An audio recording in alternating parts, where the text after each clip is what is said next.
November 30th, 2020 on your own. Complete this ratio table, then plot the points. For every lawn that Chad mows, he charges $12. So we have our graph here. We have our table started for us. So lawns mowed, one lawn is $12. So what happens if he mows two lawns? Well, how did we get from 1 to 12? We multiplied by 12. So that's 12. So what is 2 times 12? 2 times 12, 24. What about 3 times 12? If we have 3 lawns, well, 3 lawns, $12 each. We multiply by 12, we get 36. Let's continue with this pattern. If we get 4 and 5 lawns, so 4 times 12 is going to be 48. Last but not least, 5 times 12 is 60.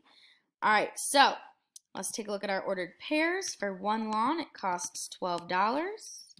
For 2 lawns, it costs $24. 3 lawns, $36. 4 lawns, and our X value, our Y value, is $48. Then we have, last but not least, 5 lawns, which is going to cost $60. So now we need to plot these points. Okay, so 1 and 12. So our X value first. So we're going to go along our X axis first. So that's always walk down the hall before you go up the elevator. So we're going to walk down to 1. We're going to take that elevator up to the 12th floor. So over 1 up to that 12. Do you see how that 12 is there? Perfect.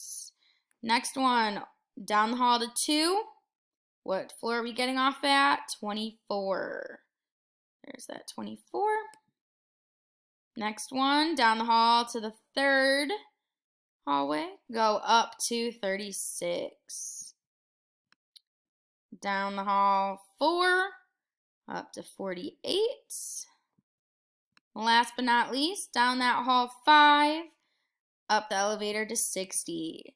So if you see, we did form a straight line here if you were to connect our points. And that is going to be it for the On Your Own. Great job!